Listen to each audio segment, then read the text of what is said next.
तो चलिए भव्यात्मो, जो अवधि ज्ञान, देशावधि अवधि ज्ञान की तरफ की चर्चा हम लोगों ने की थी। देशावधि के अवधि ज्ञान के कांडकों की चर्चा करते हैं, अवलोकन चल रहा है रिवीजन के अंतर्गत। तो देशावधि में आचार्य भगवंतों ने 19 समूह किए द्रव्य क्षेत्र काल भाव के प्रमाण की अपेक्षा से, और इन समूह को ही कांडक कहा गया। इन समूहों को ही कांडक कहा गया। तो पहले कांडक में अगर हम लोग चर्चा करेंगे पहले कांडक की, तो पहले कांडक में जगन्य देशावधि से शुरुआत होती है, और फिर प्रति कांडक, प्रत्येक कांडक को अगर हम लोग देखते हैं तो उसका उत्कृष्ट द्रव्य क्षेत्र काल भाव का प्रमाण जो है वो आचार्य भगवान ने दिया हुआ है। ठीक है, क्लियर है ये बात? प्रत्येक कांडक की अपेक्षा से दिया गया है। तो वो कितना कितना है, कैसे कैसे है, इसकी चर्चा आई थी। तो पहले कांडक की जब हम लोग चर्चा करते हैं तो आचार्य भगवान एक विशेष रूप से बात कहते हैं, क्योंकि प्रथम कांडक में सभी जगन्यावधि द्रव्य, जगन्य अवधि क्षेत्र, जगन्य अवधि काल और जगन्य अवधि भाव होगा। तो आचार्य भगवान कहते हैं कि क्षेत्र की अपेक्षा अंगुल के संख्यातवें भाग को जो जानता है, क्षेत्र की अपेक्षा अंगुल के संख्यातवें भाग को जो जानता है, वो काल की अपेक्षा आवली के संख्यातवें भाग को ही जानता है। यह बात बहुत महत्वपूर्ण है। तो क्षेत्र में अंगुल के असंख्यात विभाग को जानेंगे तो आवली के असंख्यात विभाग को, आवली के संख्यात विभाग को तब जानेंगे जब अंगुल के संख्यात विभाग को। संख्यात संख्यात, असंख्यात असंख्यात, क्षेत्र और काल, बात समझ में आ रही है? क्षेत्र में अंगुल रखा, काल में आवली रखा। कछु पल्ले पड़ रहा है? अगर नहीं तो पल्ले को थोड़ा फैला दो, ठीक है ना? पल्ला झाड़ना तो नहीं चाहते हो? हाँ, तो फिर फैला देना। बात समझ में आ गई? क्षेत्र में अंगुल के संख्यातवें भाग, अर्थ क्या होता है? अंगुल के संख्यात विभाग प्रमाण का अर्थ क्या होता है? जल्दी जल्दी दीपा दीदी, अंगुल के संख्यात विभाग किसे कहते हैं?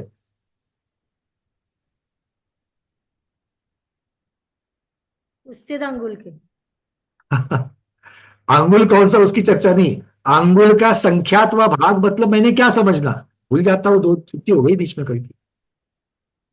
अंगुल में जितने प्रदेश आते हैं उसका एक छोटा भाग। छोटा मतलब कितना छोटा?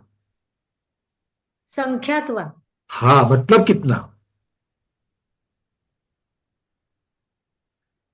हाँ, अब मैं क्या उत्तर चाहता हूं आप देख लीजिए। आपने उत्तर सही बताया है, दीपा दीदी हमारी तरफ देख रही है। अब क्या है, अब और क्या चाहते हो मुझसे तुम? ऐसा हो गया।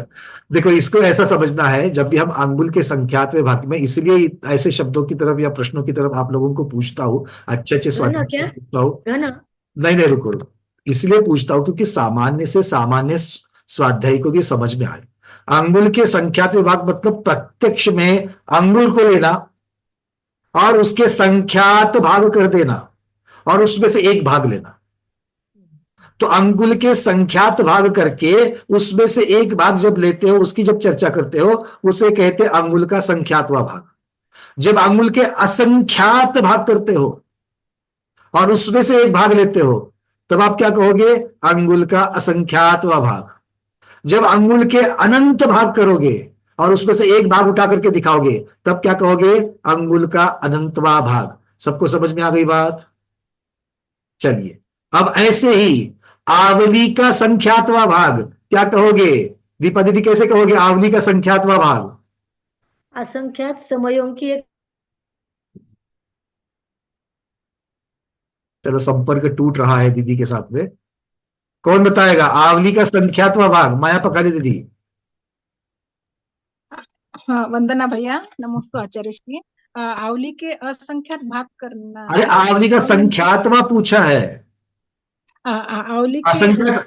देखो, संख्यात। एक बात पूछता हूं मैं आपको, एक बात आवली पूछता के हूं, सुनो असंख्यात सुनो भाग सुनो, अरे सुनो तो करने सही। और उसमें अरे एक माया दीदी, सुनो तो सही। आपको, आपने लौकी लेकर के आ गए चौके में, आपको, आप समझना चौके में जा रही हो, चौका लगाया आपने और लौकी की सब्जी बनानी है। तो लौकी की सब्जी के बनाने के लिए कद्दू के, लौकी के आप छोटे छोटे भाग करते हो या कद्दूकस करते हो? छोटे छोटे भाग कर। है ना, सब्जी करनी है तो छोटे छोटे भाग करोगे, और अगर पराठा बनाना है तो क्या करोगे? छोटे छोटे भाग करोगे कि कद्दूकस करोगे? पूर्णिमा के मुंह से कद्दूकस। कद्दूकस करने के लिए चालू कर दिया उसने। अच्छी बात है, भावना भाव चौके में जाने की। क्या समझ में आ गई बात? अब एक बात बताओ मुझे, अगर लौकी के सब्जी को बनाने के लिए जितने छोटे छोटे आप भाग करोगे वो कितने होंगे? संख्यात समझना। संख्या इसमें संख्या। से एक पीस उठा करके दिखाऊंगा तो वो संख्यात्मक भाग आता है। और कद्दूकस करने के लिए जब लूंगा, इसको उपमा की अपेक्षा से समझना, साक्षात नहीं समझना। कद्दूकस करने के लिए लूंगा तो उसमें से एक जो छोटा सा कस हुआ है असंख्यात। वो असंख्यातवा भाग कहेगा। समझ में आ रही है बातें? हम्म। हाँ। अब इसके आगे जब भी कद्दू को हाथ लगाओ, संख्यात असंख्यात की अपेक्षा से लगाओ। ठीक है, चलो बहुत बढ़िया। अब आवली की चर्चा करते हैं। आवली तो कोई है नहीं चीज, वो तो समय है। तो आवली को आप इसी प्रकार से आवली के छोटे छोटे भाग करोगे, मिनट के छोटे छोटे भाग करोगे तो क्या मिलता है? सेकंड मिलते हैं, है ना। वैसे आवली के छोटे छोटे भाग करोगे तो क्या मिलेगा? समय मिलेगा। संख्यात भाग करोगे तो बहुत सारे समय मिलेंगे, और असंख्यात भाग करोगे तो जो मिलेंगे तो कम समय मिलेंगे, है ना। आवली को लिया और उसके असंख्यात भाग किए तो एक भाग में कितने समय आएंगे? कम आएंगे। और आवली को लिया और उसके संख्यात भाग करेंगे। संख्यात मतलब कितना? 5, 10, 15, 20। सब्जी बनानी है, कद्दूकस नहीं करेंगे। तो संख्यात भाग करेंगे तो उसमें समय ज्यादा आएंगे। जैसे एक टुकड़े में लौकी ज्यादा आई या एक कद्दूकस में लौकी ज्यादा आई? टुकड़े में ज्यादा आई, है ना। मतलब संख्यात में ज्यादा आती है, असंख्यात में कम आती है। इस प्रकार से समझ के चलना, क्योंकि संख्यात जो चीज है, अब भाग कहां पर लगाना है? अब भाग कहां पर लगाना है उस अपेक्षा से सब गणितों को उस अपेक्षा से समझ लेना। मैंने आपको पहले ही लगा दिया, बताया कि किसी भी चीज का संख्यात व भाग मतलब इतना, किसी भी चीज का असंख्यात व भाग मतलब इतना। ठीक है, जितनी बड़ी संख्या से भाजित करोगे उतना उत्तर छोटा आएगा। तो संख्या छोटा है कि असंख्या छोटा है? आज मैं शायद हो सकता है 350 बार पूछ रहा हूं, संख्या छोटा है कि असंख्या छोटा है? हाँ? चंदा जवारिया दीदी, कौन छोटा है? संख्या छोटा है, असंख्यात बड़ा है। लेकिन उसका भाग आएगा अभी अभी तो कद्दू बताया था, संख्यात वाला कद्दू बड़ा है क्या संख्यात वो वाला तो कद्दू छोटा बड़ा? है। संख्या तो बड़ा है और असंख्यात छोटा है। बस, तो संख्यात बड़ा है, असंख्यात छोटा है। तो संख्यात से भाजित करोगे तो उत्तर छोटा आएगा, छोटा आएगा, संख्यात से भाजित करोगे तो बड़ा आएगा। उत्तर और भी छोटा आएगा, क्योंकि आप बड़ी संख्या से भाजित कर रहे हो। ठीक है, चलो। ज्यादा बहुत ज्यादा कंफ्यूजन हो गया ना? बस मैं यही चाहता था, कंफ्यूजन हो जाए नहीं ना। क्योंकि गणित की अपेक्षा से उत्तर बदलते जाते हैं, इस बात को समझ लेना। कद्दू का उदाहरण जो है वो संख्यातवा भाग और असंख्यातवा भाग, इसके लिए कद्दू का उदाहरण ले दिया। अब कौन सी संख्या बड़ी होती है छोटी होती है? संख्यात और असंख्यात। संख्यात हमेशा छोटी है, असंख्यात हमेशा बड़ी है स्वयं में। तो भाग देने पर उत्तर उस प्रकार से, तो इसको भाग के समय अलग लगा देना। चलो, आप लोग उतना जानते हो। ठीक है, चलिए। अब पहला कांडक है, तो हमने यहां पर क्या सुना कि क्षेत्र की अपेक्षा अंगुल के संख्यात्मक भाग को जानने वाला काल की अपेक्षा आवली के संख्यात्मक भाग को ही जानता है। ठीक है, और क्षेत्र की अपेक्षा एक अंगुल क्षेत्र को जानने वाला अब पूरा का पूरा एक अंगुल को जानता है, तो वो काल की अपेक्षा ज्यादा से ज्यादा आवली को ही जानेगा, आवली से ज्यादा को नहीं जानेगा। ठीक है, इस बात को समझ लेना है। चलिए, 19 कांडक के जो बताए थे, एक एक कांडक में क्षेत्र में, पहले कांडक में घनांगुल का संख्यात्मक भाग क्षेत्र, फिर द्वितीय कांडक का उत्कृष्ट घनांगुल, तृतीय कांडक का उत्कृष्ट पृथक्व घनांगुल, चौथे कांडक में एक हाथ, पांचवें कांडक में एक कोस, छठे कांडक में 1 योजन, 7वें कांडक में 25 योजन, 8वें कांडक में 526 योजन प्रमाण भरत क्षेत्र, 9वें कांडक में 1 लाख योजन जम्बूद्वीप। अब आपको मुझे बताना है, मैं ये सारे जो क्षेत्र कहते जा रहा हूं, तो जहां पर हमने जम्बूद्वीप प्रमाण 1 लाख योजन, जम्बूद्वीप 1 लाख योजन प्रमाण, ऐसा क्षेत्र जब कहते हैं तो उस क्षेत्र का अर्थ क्या कहना, उस क्षेत्र को क्या अर्थ करेंगे कि वो जीव 1 लाख योजन जानता है या 1 लाख घन योजन जानता है, क्या अर्थ करेंगे? दोनों एक ही है। दोनों एक ही है। 1 लाख योजन और 1 लाख घन योजन एक ही है। चंद्रा दीदी कैसे? आपने बताया था शायद। हमने बताया था? अरे बाप, चलो थोड़ा रुक जाओ। हमने ये नहीं कहा था कि 1 लाख योजन और 1 लाख घन योजन सेम है। हमने शायद ये कहा होगा कि क्षेत्र की अपेक्षा अगर कोई कहता है कि 1 लाख योजन क्षेत्र को जानता है, तब उसका अर्थ 1 लाख घन योजन होता है, ऐसा हमने कहा होगा, है ना? तो ये सब जगह नहीं लगाना है, क्षेत्र में ही लगाना है। ठीक है दीदी, क्लियर है? चलिए, सबको क्लियर हो गया? इसका मतलब है क्षेत्र में जितनी भी चीजें बता रहे, 1 हाथ बता रहे हैं, 1 योजन बता रहे हैं, वृत्तत्व घनांगुल कह रहे हैं, सब जगह पर उस व्याख्या को घन की अपेक्षा लेना, क्योंकि क्षेत्र जितना भी बताया जा रहा है वो उतना ही लंबाई, उतनी ही चौड़ाई, उतनी ही मोटाई में लेकर के चलना है। तो इस प्रकार से ये आगे आगे आगे बताते जा रहे हैं। चलिए, देशावधि के उत्कृष्ट देशावधि का द्रव्य कितना होता है? कल शायद हमने पूछा था, एक बार सोच लेते हैं फिर भी एक बार। उत्कृष्ट देशावधि का द्रव्य कितना होता है डॉक्टर मधु दीदी? उत्कृष्ट देशावधि का कार्बन वर्गना को जब ध्रुवहार से भाग देते हैं। बहुत बढ़िया, कार्बन ध्रुवहार डिवाइडेड बाय ध्रुवहार, कार्बन वर्गना डिवाइडेड बाय ध्रुवहार। ठीक है डॉक्टर दीदी, हमको ये बताइए, यहां पर कार्बन शरीर लेना है, कार्बन वर्गना, या दोनों से ही भी है? एक मिनट, आपकी आवाज बंद हो गई, बोलिए।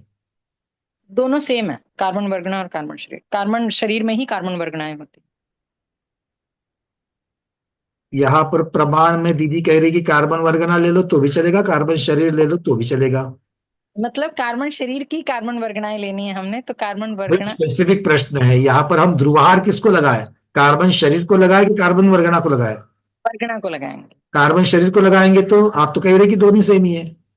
नहीं, मतलब कार्बन वर्गनाएं कार्बन शरीर का पार्ट है, तो हम कार्बन वर्गना को। अच्छा, कार्बन वर्गना कार्बन शरीर का भाग है और कार्बन शरीर का भाग नहीं है, तो ऐसा होता है कि कभी कार्बन वर्गना बिना कार्बन शरीर का भाग है? प्रश्न सबके लिए है। हाँ, दोबारा मधु की पूछिए। अवधि लगा रही है, रुको जरा। दोबारा पूछिए ना आप एक बार। कार्बन वर्गना क्या हमेशा कार्बन शरीर का ही भाग होती है? ना ना, नॉट नेसेसरी। क्यों? जब भी वो विसृसोपचय, मतलब जब भी बहुत कार्बन बढ़िया, बहुत बढ़िया। और इसी अपेक्षा से, अर्थात जब वो विसृसोपचय रूप रहती है तब उसको कार्बन वर्गना ही कहते हैं, वो कार्बन शरीर का भाग नहीं हुई है। जब वो आश्रव होकर के जब बंध रूप प्राप्त हो जाएगी, तब वो नोकर्म बनेगी, तब जाकर के कार्बन शरीर कहलाएगी। ठीक है ना? और इसीलिए मेरा पहला प्रश्न बड़ा स्पेसिफिक था कि वहां पर कार्बन वर्गना कहे या कार्बन शरीर कहे। ठीक है, वर्गना ही। कार्बन वर्गना ही शब्द ठीक है, क्योंकि उत्कृष्ट देशावधि में हमें कार्बन वर्गना मिलती है और मध्यम देशावधि में हम देखेंगे तब कार्बन शरीर मिलता है। ठीक है, कार्बन शरीर को जानने वाला अवधि ज्ञान मिलता है। ठीक है, चलिए, बहुत बढ़िया। बट अच्छा है कि आपको आगे पीछे कितना भी करेंगे तो आप लोगों को उत्तर बड़े सही आ रहे हैं। क्षेत्र कौन बताएगा? उत्कृष्ट देशावधि, अंजलि दीदी नागपुर। उत्कृष्ट देशावधि कितना क्षेत्र जानता है? नमस्ते गुरु, वंदना भैया। डॉक्टर मधु दीदी, ऐसा मत करो, हमें लगा कि आप जिस कमरे में बैठी उस कमरे को जानता है। हाँ, अंजलि दीदी क्या जानता है? नहीं, ये नहीं है, कंफ्यूज हो रही हूँ मैं। अच्छा, ले- कोई बात नहीं। ओम जगन्मातरु सरस्वती देवी और नमः का जाप कर लो, आ जाएगा। सुजाता दीदी बोलो। सुजाता दीदी, उत्कृष्ट देशावधि हाँ, कितना क्षेत्र जानता है? जगन्य क्षेत्र जान। अरे भाई, हम उत्कृष्ट देशावधि की बात कर रहे हैं, वो जगन्य क्यों जानेगा। चलो, कौन बताएगा? किरण जैन दीदी, आप बताएंगे? नहीं बताएंगे, कोई बात नहीं। अरविंद जी, आप बताएंगे? औदारिक देशावधि का जो जघन्य द्रव्य है, उसको ध्रुवार से भागते भागते जो ध्रुवार का लास्ट अरविंद जी, मुझे भागने का प्रसंग आएगा, मैं क्षेत्र पूछ रहा हूँ। क्षेत्र। ओके ओके ओके ओके, हाँ, मैं आप कुछ जल्द में घुस रहे हो। ओके ओके ओके, तो हाँ। आप लोगों की गलती नहीं है। मैं नहीं नहीं, मैं कुछ दूसरा, तीन मेरा कुछ हफ्ते पे जो प्रोजेक्ट चल बम्बारी रहा है बाहर, तो नहीं हुआ था। हाँ, बोलो बोलो। Okay okay. हाँ, क्षेत्र भाई, उत्कृष्ट क्षेत्र है देशावधि का। शोभना हम्म, जी, बताइए। असंख्यात द्वीप समुद्र उत्तरोत्तर असंख्यात असंख्यात गुना अधिक। दीदी, वो तो 18वें कांडक में ही आया था, और देशावधि में 19 कांडक है, तो लोक आएगा, लोक। अस- बात। अस- हाँ, तेरहवें अरे लोग। 13वें कांडक से 18वें कांडक तक ये असंख्यात द्वीप समुद्र उत्तरोत्तर असंख्यात असंख्यात हाँ, बट गुना। दीदी, हमने प्रश्न तो उत्कृष्ट देशावधि का पूछा, मतलब अंतिम 19वां कांडक लेना पड़ेगा ना, क्योंकि अंतिम के अंत में तो अच्छा हाँ, नहीं आएगा। संपूर्ण लोक। लोक आएगा। हाँ, अब पहुंच गए सब लोग। संपूर्ण लोक, अरविंद जी, कितना होता है संपूर्ण लोक का क्षेत्र? 343 गणराज्यों। बहुत बढ़िया, तो 343 घनराजों को ये जानते हैं। काल कौन बताएगा? ज्योति बांधी दीदी, काल बताइए। उत्कृष्ट देशावधि के काल का प्रमाण। पल्य एक समय। पहले एक समय पीडीएफ को पढ़ने को नहीं आया। पीडीएफ तो पढ़ ली, किंतु उसको पढ़ना कैसे है ये समझ में नहीं आया। क्षमा करना, आज जरा मैं मूड कुछ अलग हो रहा है, क्योंकि अब क्या है ना, थोड़ा अलग अलग चर्चाएं चल रही है। कल्पना से दीदी बताइए। एक समय कम पल्य। बहुत बढ़िया, ज्योति दीदी, क्लियर हो गया। वो -1 है, मतलब पल्य -1 लिखा है, तो वो समय है। एक मतलब एक समय है। ठीक है, आप अपने इसमें लिख दो, एक समय कम पल्य। ठीक है। चलो, आज वो क्या हो गया ना, हमारे मधु दीदी, जो डॉक्टर मधु दीदी है, आप लोगों ने अभी उनके उत्तर सुन रहे थे, तो वो हमारे करेक्शन का काम कर रही थी।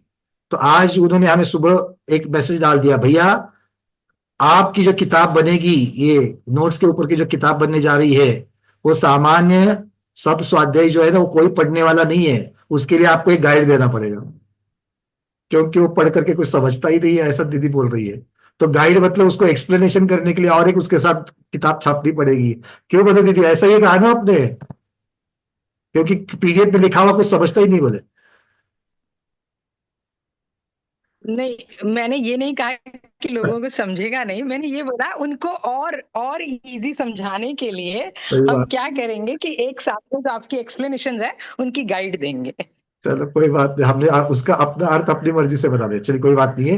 देखो, ये बात सही है, क्योंकि आगम की परिप्रेक्ष्य में ही पीडीएफ में रखना पड़ता है। ठीक है।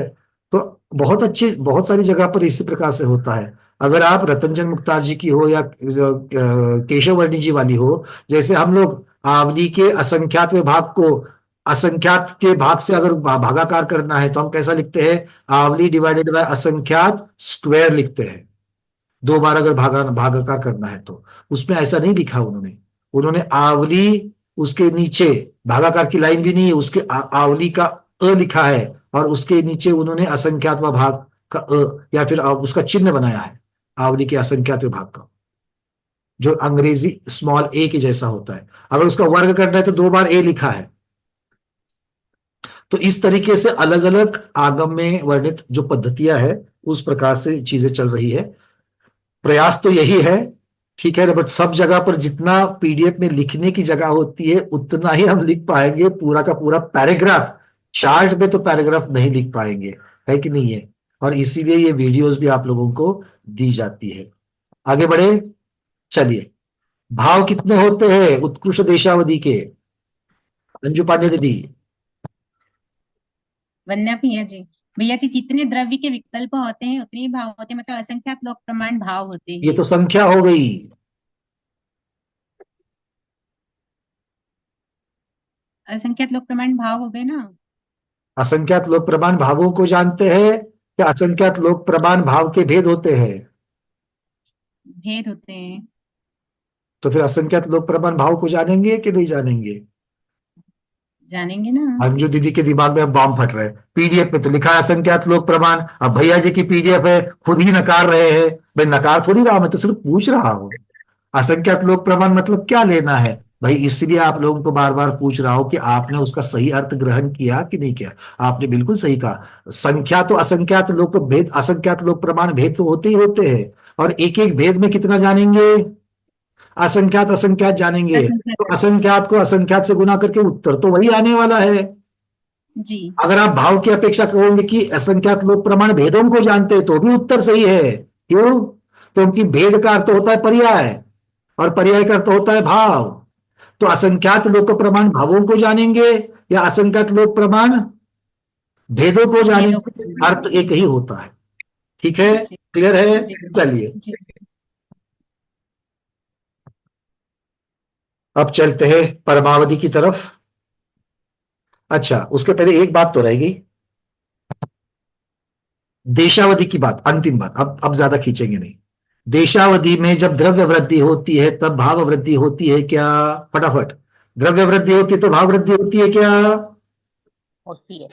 होती है, बहुत बढ़िया। द्रव्य वृद्धि होती है, प्रत्येक द्रव्य वृद्धि की अपेक्षा से उत्तर देना है। जब द्रव्य वृद्धि होती है तो क्षेत्र वृद्धि होती है क्या? अब अंजलि दीदी बताइए। नहीं होती, द्रव्य के साथ साथ नहीं होती क्षेत्र वृद्धि। देखो, असंख्यात द्रव्य के भेद निकल जाए, अब उसके अगले भेद में द्रव्य की वृद्धि हो रही कि नहीं हो रही है? हाँ हो रही है। और तभी क्षेत्र में एक प्रदेश बढ़ रहा है कि नहीं बढ़ रहा है? हाँ, तब बढ़ रहा है हाँ, असंख्यात। तब बढ़ रहा है का मतलब अर्थ क्या हुआ?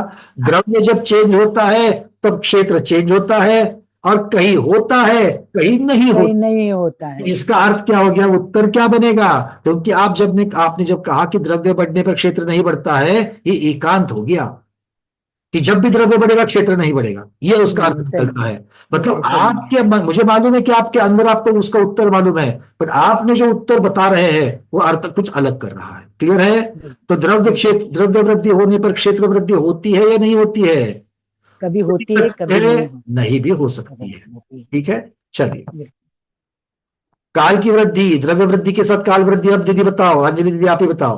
द्रव्य वैसे ही, हाँ वैसे ही जैसे कभी होती है, कभी नहीं होती है। हाँ, ठीक है। नहीं वैसे ही मतलब मुझे जाकर के पीडीएफ खोलनी पड़ती थी फिर। अच्छा हो गया आपने आगे बता दिया, बहुत अच्छी बात है। चलो, और भाव की वृद्धि तो हमने कही कही। अब चलते हैं क्षेत्र वृद्धि पर। क्षेत्र वृद्धि होने पर काल में वृद्धि होती है क्या निर्मल जी? होती भी है, नहीं भी होती है। बहुत सुंदर। क्षेत्र में वृद्धि होने पर काल में वृद्धि हो भी सकती है, नहीं भी हो सकती है। महेंद्र जी बताइए, क्षेत्र में वृद्धि होती है तब द्रव्य में वृद्धि होती है क्या? क्षेत्र में वृद्धि होती है तब द्रव्य में वृद्धि तो होगी ना। और भाव में? भाव में भी होगी। नियम से होगी। हाँ, वो द्रव्य और भाव तो हमेशा मतलब रहती है। प्रत्येक विकल्प में बदलते ही रहेंगे। बहुत सुंदर, मतलब आपने कुछ खींचने के लिए रखा ही नहीं हमको। बहुत सुंदर। अब चलते हैं काल वृद्धि की तरफ। काल वृद्धि जब होती है तब द्रव्य वृद्धि होती है क्या सुनीता बज दीदी? हाँ, होती है भैया। और भाव वृद्धि? भाव वृद्धि भी होती है। बहुत सुंदर, मतलब होती है नहीं होती है, पर नियम से होती है। नियम से होती है। हाँ, क्योंकि जब आपको पक्का बताना है तो नियम से होती है। ठीक है, उसमें और कोई विकल्प नहीं आएंगे, नियम से होगी ही होगी। और जब काल वृद्धि होती है तब क्षेत्र वृद्धि होती है क्या? क्षेत्र वृद्धि भी होंगी भैया। नियम से होती है। चलिए, बहुत बढ़िया। अब भाव वृद्धि, भाव वृद्धि के साथ क्षेत्र वृद्धि होती है क्या अरविंद जी? हो भी सकती है, नहीं भी हो सकती है। और भाव वृद्धि के साथ काल वृद्धि? वो भी हो भी सकती है, नहीं भी हो सकती है। द्रव्य वृद्धि? द्रव्य वृद्धि तो होगी। और भाव वृद्धि? होगी होगी। बहुत बढ़िया, चलिए, सुंदर। ऐसा होना चाहिए, ऐसे उत्तर आने चाहिए कि सामने वाले की बोलती बंद हो जाए।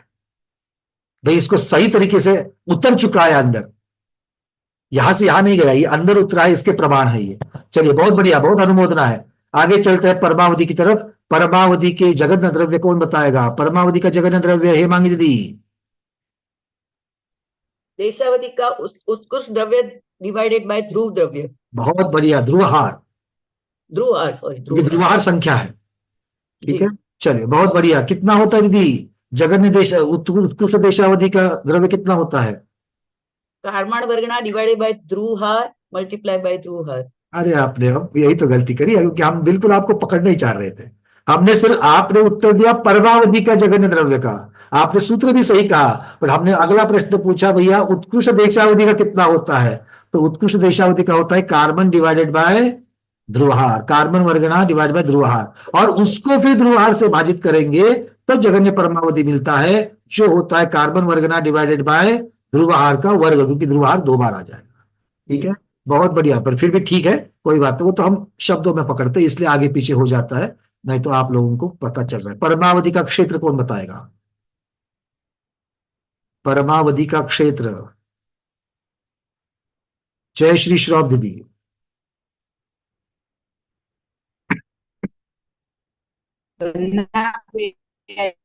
असंख्यात लोक प्रमाण क्षेत्र आएगा। असंख्यात लोक प्रमाण आएगा परमावधि की क्षेत्र। दीदी हम जगन्य परमावधि पूछ रहे हैं, उत्कृष्ट क्षेत्र। हम जगन्य हाँ, तो जगन्य परमावधि। हाँ, चलिए कौन बताएगा जगन्य परमावधि का कितना आएगा? दीदी कह रही है कि वो भी असंख्यात इतना लोक ही प्रमाण। आएगा। देखो एक उत्कृष्ट परमावधि का भी असंख्यात लोक प्रमाण है, उत्कृष्ट परमावधि का भी असंख्यात लोक प्रमाण है, और जघन्य परमावधि का भी आप असंख्यात लोक प्रमाण कह रही हो। ठीक है, उत्तर आपका सही है। अब जघन्य वाला कौन सा असंख्यात लोक प्रमाण है बताइए? जघन्य परमावधि का क्षेत्र असंख्यात लोक प्रमाण है, सही है, बट कौन सा असंख्यात लोक प्रमाण, असंख्यात कौन सा वाला लेंगे, क्योंकि ये फर्क होगा।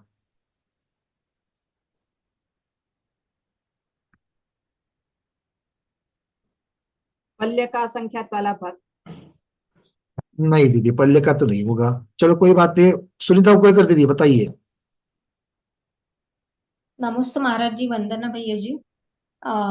इसका जो क्षेत्र आएगा वो देशावधि का उत्कृष्ट गुणा अवली का असंख्यात से गुणा संकलित धन का वर्ग करके जो आएगा उसको लेंगे हम, वो वाला आवली का संकलित धन करना है कि किसका करना है? ठीक से वो पढ़िए। आवली के असंख्यात रेस टू संकलित धन। बहुत सुंदर, ये देखिए सब लोग समझ लेना, जो उत्कृष्ट देशावधि का जो क्षेत्र है इसके आगे प्रत्येक क्षेत्र में, अब परमावधि में क्या होगा, परमावधि में प्रत्येक विकल्प में क्षेत्र बदलते जाएगा, देशावधि के जैसा नहीं कभी तो बदलेगा नहीं, परमावधि के प्रत्येक विकल्प में द्रव्य क्षेत्र काल भाव बढ़ते बढ़ते जाते हैं। तो परमावधि में क्षेत्र बढ़ते जाएगा, तो कितने से बढ़ते जाएगा?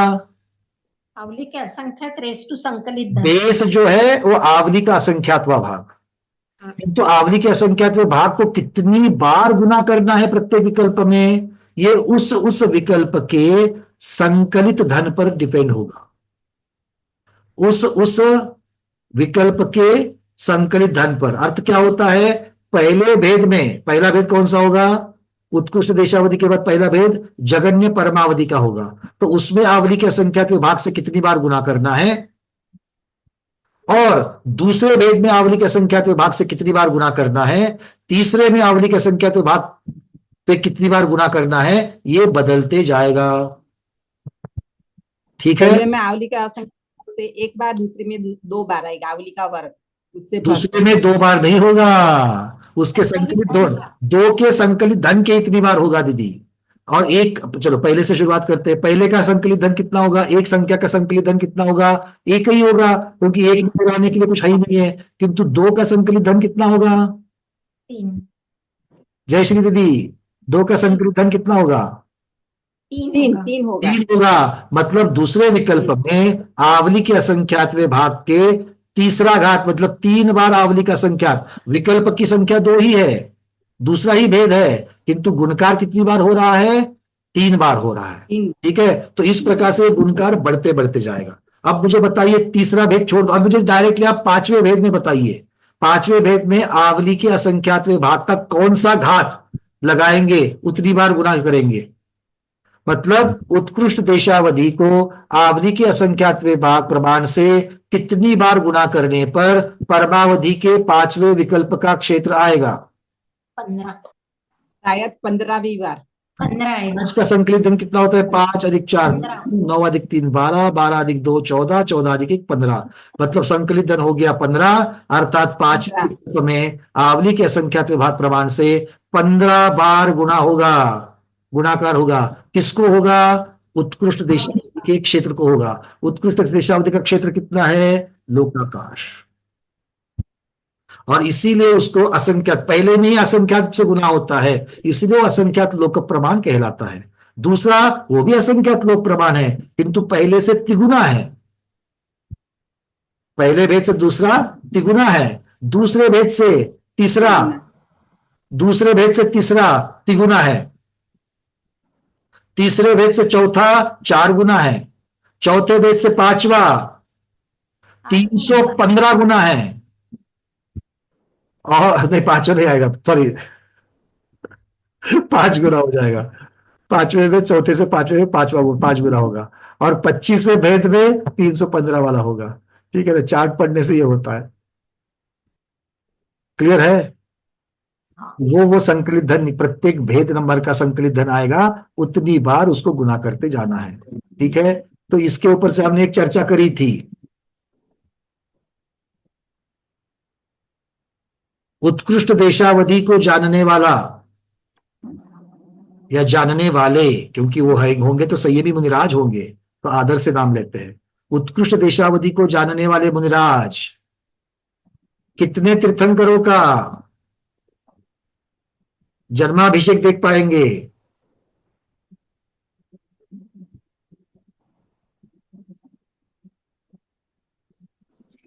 चलिए, बहुत बढ़िया। प्रमोद जी हाथ ऊपर कर रहे, जिन्होंने इस विषय को ज्यादा नहीं सुना था, और मतलब उन्होंने एक या दो पूर्ण को तो नहीं सुना था। और ऐसा कोई है कि जो पोल्यूशन में नहीं था इसमें सुनने के लिए? मीनाक्षी बहन जी आप भी नहीं थे, तो मीनाक्षी दीदी बताओ आप। विदेश क्षेत्र के 20 तीर्थंकर को देखेंगे हम्म, और 5 भरत और 5 ऐरावत। 5 भरत 5 ऐरावत के कितने? सभी 24 के देखेंगे? नहीं नहीं नहीं, कितने? 10। 5 भरत के और 5 ऐरावत। 5 भरत और 5 ऐरावत के क्षेत्र के देखेंगे। कितने कितने तीर्थंकरों के देखेंगे अभिषेक? एक एक यानी 10 देखेंगे। 5 भरत के 5 और 5 ऐरावत के 5, ऐसे 10 अरे नहीं, एक बार। चलो ठीक है दीदी, आपका कुछ तो तर्क गलत जा रहा है, सुन लेना। अब आप जरूर सुन लेना इस चीज को। ठीक है, कौन बता? अंजू दीदी आपका उत्तर हो गया। पूर्णिमा दीदी बताओ कितने तीर्थंकर? अरे नहीं, तो हैंड रेज निकाल देना। कौन बताएगा? स्मिता जोशी दीदी कहाँ हो? अरे आप तो सारे क्लासेस अटेंड किया आपने। चलो आप ही को पूछेंगे। म्हणजे लक्षात येणार किती तीर्थंकराचं बघतात ते. विदेश क्षेत्राचे तेवढं माहित होतं. नंबर नहीं बताया है, ये कोई नंबर नहीं। अच्छा चलो मीनाक्षी दीदी से ही बात करते, कोई बात नहीं है, उनको समझाते हैं क्योंकि वो तो थी, है ना। विदेश क्षेत्र तो एक तो बात आपको ये देखनी है कि सब लोग तो समझ लेना इसको, बात को। क्षेत्र और काल ये महत्वपूर्ण है कि नहीं है? क्योंकि क्षेत्र, क्योंकि तीर्थंकर किसकी चर्चा चल रही है? तीर्थंकर तो होंगे तो 2.5 द्वीप के अंदर होंगे, मतलब उनके अवधि ज्ञान का विषय उत्कृष्ट देशावधि जिन मुनि महाराज को हो गया है, उनके देशावधि का क्षेत्र कितना होता है? पूरा लोक होता है। तो सारे तीर्थंकर पूरे लोक में आएंगे कि नहीं आएंगे? आएंगे। मतलब सभी तीर्थंकरों को लोक के अंदर होने की वजह से उत्तर हमारा आ गया, सभी तीर्थंकरों के देख सकते हैं। किंतु अभी तक काल की अपेक्षा से वर्णन नहीं किया। काल कितना है उत्कृष्ट देशावधि का? एक समय कम पल्य, अर्थात मोटा मोटी में पूरा पल्य है कि नहीं है? मतलब एक पल्य का भूतकाल जानेंगे, एक पल्य का भविष्यकाल जानेंगे। तो एक पल्य में कितने तीर्थंकर होते हैं? विदेश क्षेत्र में हो या भरत में हो या ऐरावत में हो, ऐसा तो कोई है ही नहीं है। कोई तीर्थंकर भगवान महावीर भगवान को 72 वर्ष हुई, उसके पहले 250 वर्ष के पहले पार्श्वनाथ भगवान हुए हैं, उसके पहले कुछ हजार वर्ष पूर्व 75 वैसे माना जाता है, कुछ हजार वर्ष पूर्व कौन हुए? नेमिनाथ भगवान हुए, मुनीश्वरत भगवान तक जाएंगे तो 9 लाख वर्ष तक की चर्चा पूज्य माता जी करती है। 9 लाख वर्ष पहले मुनीश्वरनाथ भगवान हुए। तो ये सारे संख्यात वाले वर्ष है कि नहीं है? 9 लाख वर्ष भी तो संख्यात है। और थोड़ा पीछे जाओ, और पीछे जाओगे तो तीर्थंकरों की आयु बड़ी बड़ी बड़ी बड़ी बड़ी होती जाती है। बट आयु से 2 तीर्थंकरों के बीच की जो गैप है वो बहुत बढ़ते बढ़ते बढ़ते जा रहे हैं।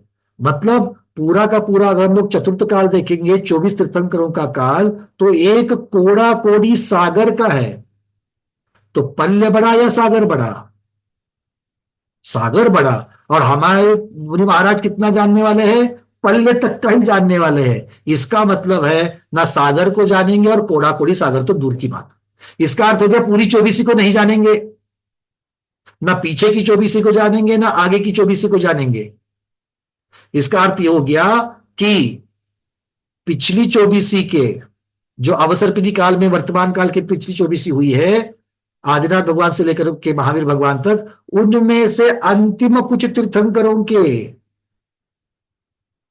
जन्माभिषेक देख पाएंगे और आगे आने वाले महापद्म आदि, क्योंकि वहां पर भी उत्सर्पिणी में शुरुआत के तीर्थंकर जल्दी जल्दी होंगे, तो एक पल्ले में जितने बैठेंगे उतने ही तीर्थंकरों के, इसलिए संख्या निर्धारित नहीं है। तो एक पल्ले में जितने तीर्थंकर होते हैं 24 के, भूतकाल के और भविष्यकाल के, उतने को जानेंगे। कौन जानेंगे? उत्कृष्ट देशावधि वाले मुनि महाराज। ठीक है दीदी, क्लियर है? अब मीनाक्षी दीदी अगला प्रश्न भी आपको ही है, अनम्यूट कर रहा हूं मैं। अब आप बताओ उसके एक भेद आगे जानने वाले। अब उत्कृष्ट देशावधि के बाद अगला भेद कौन सा है? परमावधि। परमावधि है, जगन्य परमावधि है। अब आप बताइए, जगन्य परमावधि को जानने वाले मुनिराज, वो भी तो मुनिराज है, वो कितने तीर्थंकरों का अभिषेक देख पाएंगे? अब आप बताओ।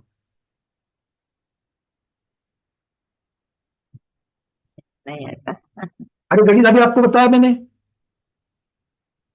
क्षेत्र के बारे में कोई डाउट है क्या? जब उत्कृष्ट देशावधि वाले लोग को जानते तो ये तो लोग से ज्यादा जानते हैं, है ना? अब बात आती है काल की। अब काल के ढूंढो, कितने काल पीछे तक का जानेंगे जगन्य परमावधि वाले, और आगे वाला कितना जानेंगे वो आप लगा लो। चलो कौन लगाएगा? प्रभु जी बताओ। नहीं, मैं नहीं लगा पा रहा। अरे क्यों नहीं लगा पा रहे हो? ये तो बात गलत हो गई। चलो आप एक बात बताओ मुझे, वो जगन्य परमावधि का काल का प्रमाण क्या है?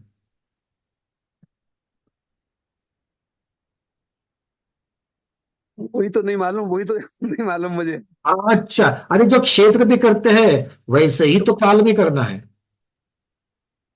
संकलित धन से जो फॉर्मूला लगाया था क्षेत्र को निकालने के लिए, वैसा ही काल में लगाना है, और वहां पर भी आवधि क्या संख्याति लेना है। क्योंकि ये सारे जो है वो गुणकार है। गुणकार मतलब आवधि का संख्यात जो है उसको संख्या में ही कन्वर्ट करना है और गुणकार लगाना है, और सेम ही आएगा। अब बताओ मतलब क्या हो गया? उत्कृष्ट देशावधि का जो काल है उसको अगले वाले को आवधि के एक ही भेद है आगे का। पहला परमावधि का है, मतलब संकलित धन आ गया एक, मतलब एक ही बार आवधि के असंख्यात विभाग प्रमाण उसको गुना करना है। तो उत्कृष्ट देशावधि का काल कितना था? अभी अभी हमने चर्चा करी, एक समय कम पल्य।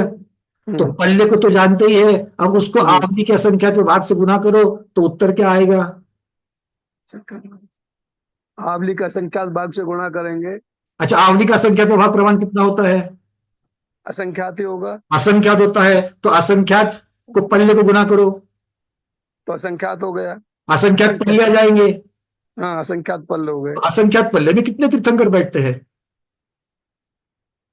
असंख्यात पल में तो बहुत तीर्थंकर, मतलब आगे के पीछे का तो काफी। चलो 24 तो बैठेंगे, एक 24 बैठेंगे कि नहीं बैठेगी? 24 बैठ जाए। असंख्यात अगर कहेंगे, पल्ले कहेंगे तो 24 दोनों 24 आ सकती हैं, भूतकाल की और भविष्यकाल की। अंजू दीदी नहीं मान रही है, रुको। अंजू दीदी क्या बात हो गई? भैया जी, असंख्यात पल्लियों में भी सागरों तक के 24 ही होगी ना? एक कोड़ा सागर की होगी। हाँ, एक कोड़ा कोड़ी सागर की होगी, तो सागर अच्छा तो चलो एक बात बताओ मुझे, पल्ले से सागर कैसे बनता है? 10 कोड़ा कोड़ी 10 कोड़ा कोड़ी पल्ले का एक सागर है। 10 कोड़ा कोड़ी पल्ले का एक एक सागर है, सागर। मतलब जी। क्या हो गया, 10 कोड़ा संख्यात। कोड़ी का गुणकार है, तो संख्यात का गुणकार है। हाँ जी जी जी। बिल्कुल। मतलब पल्ले के जो एक पल्ले है उसको संख्यात पल्ले जब करते हो तब एक सागर बन जाता है, तो संख्यात पल्ले का एक सागर। और फिर कोड़ा 10 कोड़ा कोड़ी वो भी मतलब कोड़ा कोड़ी वो भी कोड़ा कोड़ी मतलब वो भी संख्यात हो गया, कोड़ा कोड़ी वो भी संख्यात हो गए। वो भी संख्यात।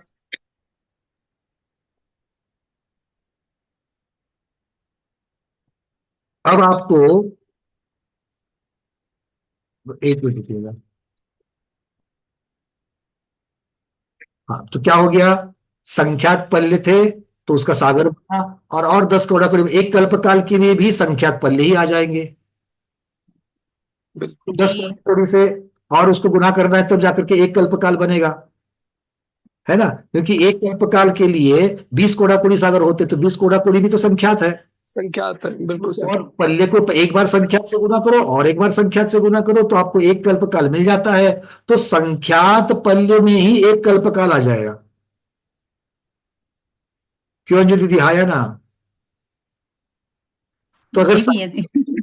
संख्यात पल्ले में एक अवसर पीढ़ी एक उत्सर पीढ़ी, मतलब आगे की और पीछे की एक एक 24 हो गई संख्यात पल्ले में, तो असंख्यात पल्ले में कितनी होगी, असंख्यात अवसर पीढ़ी असंख्यात उत्सर पीढ़ी। अरे जगन्य परमावधि वाले महाराज जी एक जगह बैठ करके अवधि ज्ञान से असंख्यात 24 के पंच कल्याणकों को देख सकते हैं, उनके पीछे के भवों को आगे के भवों को उन तीर्थंकरों को जान सकते हैं, उन्होंने कैसे 16 कर्म भावनाएं भाई, कौन से पर्याय में भाई, वो पर्याय कैसे थे, कौन सी पर्याय में वो शुद्ध केवली बने थे, सारी चीजें देख पाएंगे जघन्य परमावधि वाले।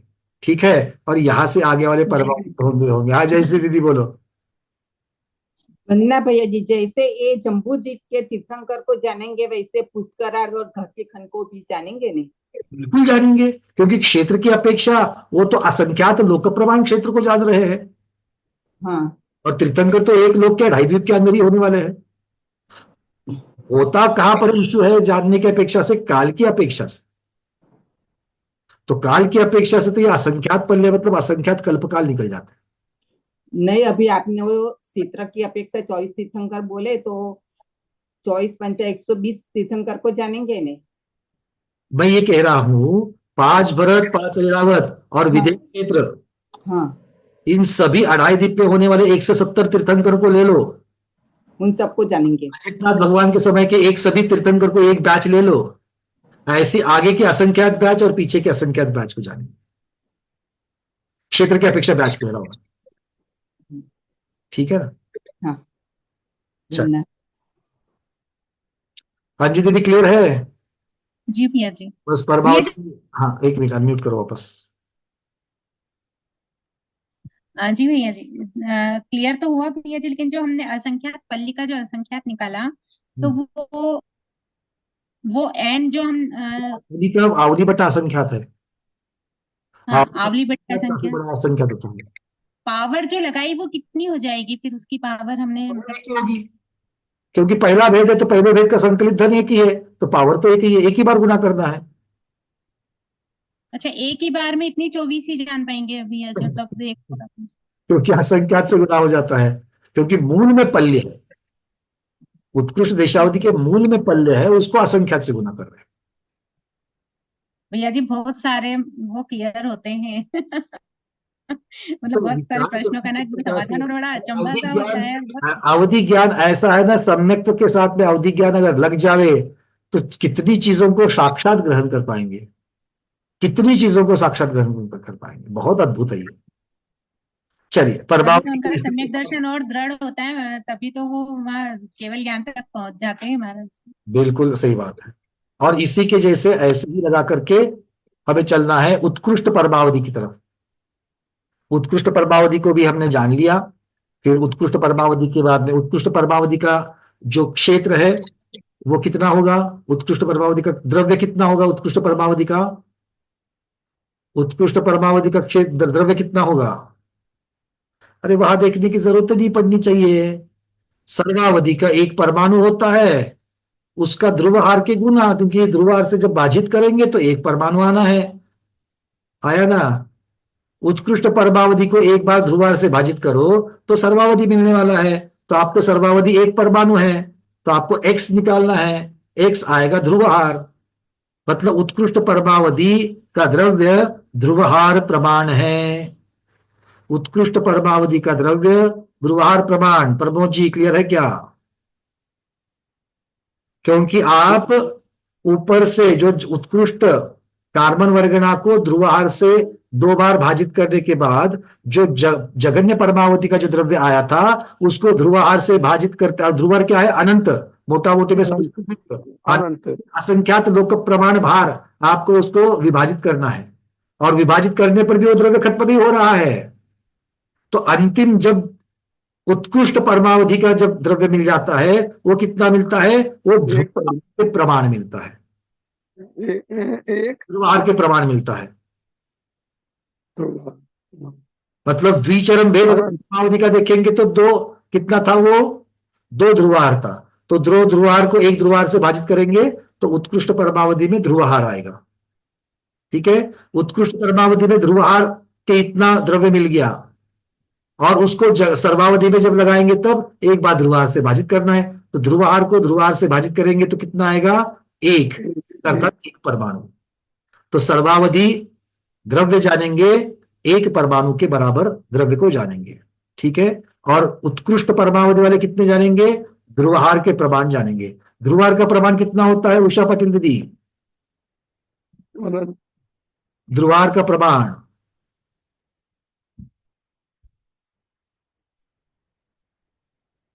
हाँ जल्दी।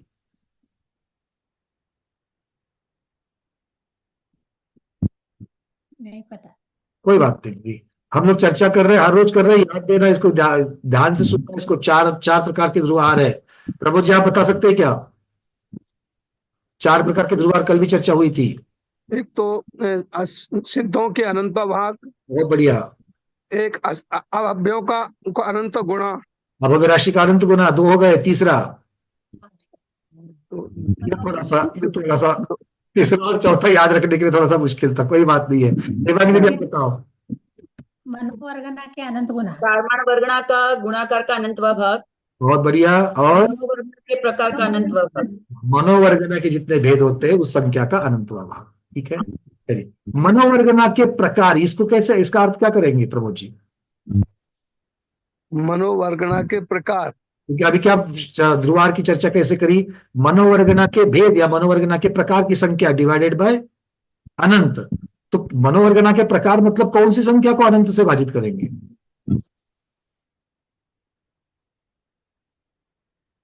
चलो 23 वर्गना याद आ रही पुद्गल की? हाँ 23 वर्गना याद आ रही। इसमें भी प्रत्येक वर्गना में, नीचे वाली वर्गना में 1 परमाणु बढ़ते ही ऊपर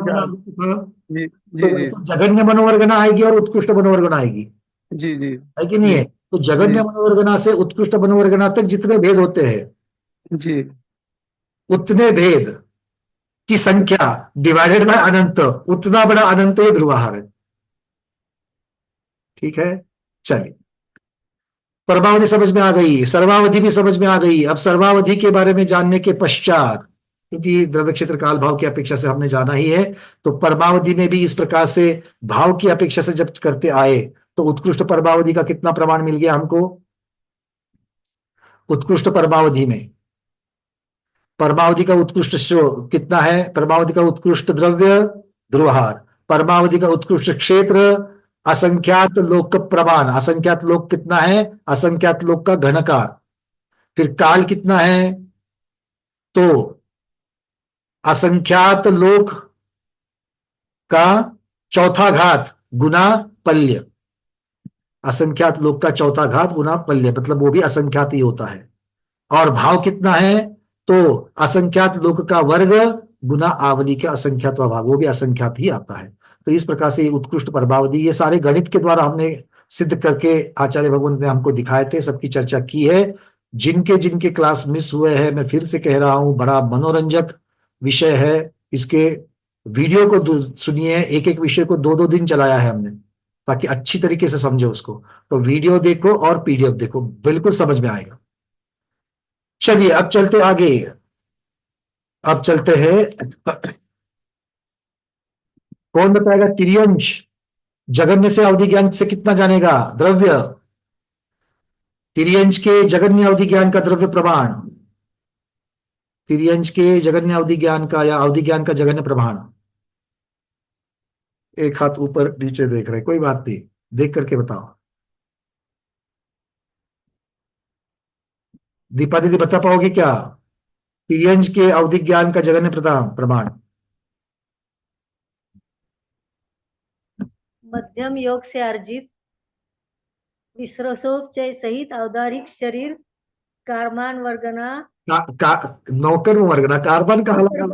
हाँ, नौकर वर्गना को लोक से भाजित करना। बहुत बढ़िया, बहुत सुंदर, सभी शब्द आगे इसमें। तो ये जो संख्या आएगी या ये जो द्रव्य प्राप्त होगा, ये क्योंकि ये जगन्य देशावधि का है और तिर्यंश जगन्य से जगन्य देशावधि को ही जानेंगे। बहुत बढ़िया। मनुष्य उत्कृष्टता से, मनुष्य उत्कृष्टता से कितने भावों को जानेगा? जगन्य अवधि ज्ञान के कितने भावों को जानेगा? मनुष्य उत्कृष्टता से कितने भावों को जानेगा? जय श्री दीदी। ना भैया जी, परमावधि तक को जानेगा, सर्वावधि तक। मतलब कितना? आपने उत्तर तो सही दिया, मतलब कितना? तो आपको सर्वावधि के भाव का प्रमाण बताना है। सर्वावधि के तो एक ही भेद है। हाँ, तो सर्वावधि का भाव प्रमाण कितना है वही बताओ। सर्वावधि का भाव प्रमाण तो उत्कृष्ट परमावधि को अवधि के असंख्यात भाग से गुणा करने पर उसका दूसरा भाग, मतलब असंख्यात असंख्यात लोग प्रमाण आ जाएगा। ठीक है ना? चलिए, परमावधि देशा, परमावधि सर्वावधि सब कुछ असंख्यात असंख्यात, द्रव्य को छोड़ोगे तो बाकी सब असंख्यात है। ठीक है, चलिए बहुत बढ़िया। तेवों में आते हैं। भवनत्रिक, आपको बताना है तारा का विमान में जो बैठने वाले तारादेव है, वो तारादेव कितना जानेंगे जगन्य से? जगन्य से कितना क्षेत्र जानेंगे तारादेव? मेरे को बोलना है? नहीं, एक मिनट, आपका तो माइक खुला है। डॉक्टर मधु दीदी बताओ, तारादेव कम से कम कितना अवधि ज्ञान का क्षेत्र जानेंगे? असंख्यात हजार योजन। इतना तो नहीं दीदी, असंख्यात बहुत ज्यादा हो जाता है। सुनीता ऊपर कर दीदी। नहीं, जगन्य नहीं था, वो उत्कृष्ट था। योजन गुणा संख्या कितना? 25 योजन गुणा संख्या, यानी संख्या कुछ नहीं। 25 योजन मतलब जो आसुरिया भवनवासी का और अंदरवासी का जो 25 घन योजन है, उसका संख्यात गुना ऐसा कहोगे तो भी चलेगा। ठीक है, चलिए। या फिर आप संख्यात योजन भी कह सकते हो, क्योंकि 25 स्वयं में संख्यात है, उसको संख्यात से गुना करोगे तो संख्यात आएगा। आप उत्तर अगर संख्यात योजन दोगे तो भी ग्राह्य ही लेना पड़ेगा। ठीक है, तो एक तारा संख्यात तारादेव जो है वो संख्यात योजन प्रमाण क्षेत्र को जानते हैं। चलिए, अब आपको बताना है जो असुर कुमार जाति के देव है, असुर कुमार जाति के देव, वो कम से कम कितने समय तक का जानते हैं? कितने समय तक का जानते हैं?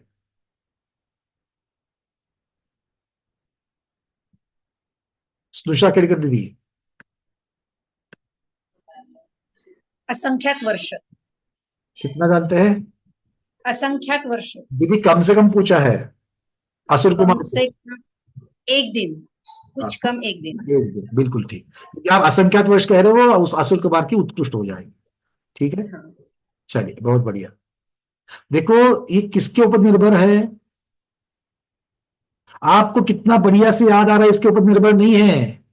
जो पीडीएफ के पन्ने जितने जल्दी पलट सकता है और वहां पर पहुंच सकता है, वो सबसे पहले उत्तर देगा। आया ना? बहुत बढ़िया, चलो आगे बढ़ते हैं। थोड़ा सा रह गया, आपका समय पूरा हो चुका है, बट थोड़ा और आगे जाते हैं। भौम शब्द किसको लगाया जाता है? गंगवाल जी, भौम शब्द किसको लगाया जाता है? अंतरवासी देव को।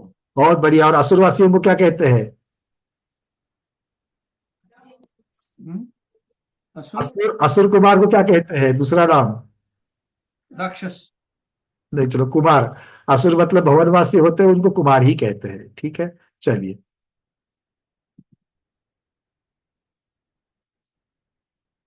अगर हम अगले भाव में सानत कुमार स्वर्ग में उत्पन्न हो जावे, अगले भाव में अगर हम सानत कुमार स्वर्ग में उत्पन्न हो जावे, तो कहां तक का क्षेत्र जानेंगे?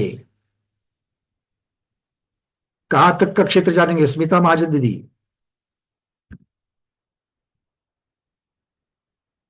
द्वितीय नरक। दूसरी पृथ्वी तक का जानेंगे वो। और काल कितना जानेंगे दीदी? यथा योग्य पल्योपम। पूरा पढ़िए। पल्योपम का असंख्यात्वा भाग। बहुत बढ़िया। पल्योपम का असंख्यात्वा भाग, किंतु यथा योग्य मतलब जितना है उतना, उतना पल्योपम का असंख्यात्वा भाग। तो पल्ले के असंख्यात भाग प्रमाण ही जानेंगे। तो पल्ले का असंख्यात भाग मतलब पल्ले के असंख्यात भाग करो, उसमें से एक उठाओ, वो भी असंख्यात का ही आता है, असंख्यात वर्षों तक का जानेंगे। ठीक है, चलिए। अब ये तो आप सब बता ही दोगे, कुछ कम 13 राजू, कुछ कम 14 राजू, है ना। इसमें सारा कुछ पूछने में कोई मतलब नहीं है। आगे बढ़ते हैं।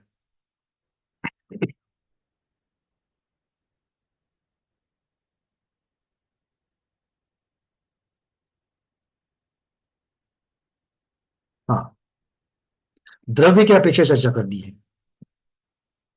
अगले भाव में हम अगर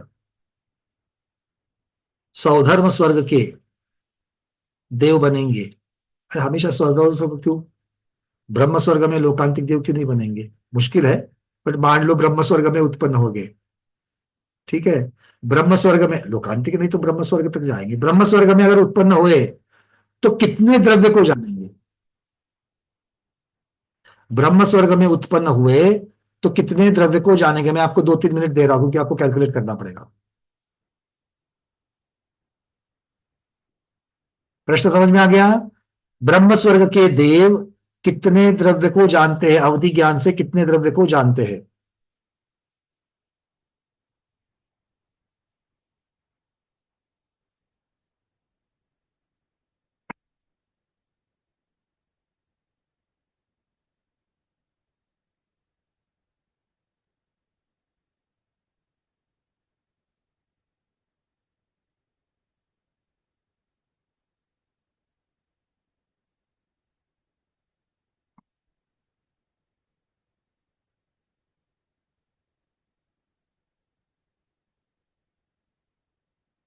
हाँ, कुछ हाथ ऊपर आया है।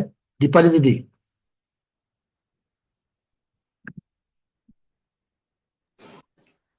ब्रह्मदेव के विसर्जोपचय रहित अवधि ज्ञानावरण कर्म का कुल द्रव्य बटे ध्रुव रेस्ट टू 3.5 नहीं, राजू। विसर्जोपचय सहित कहा कि रहित कहा?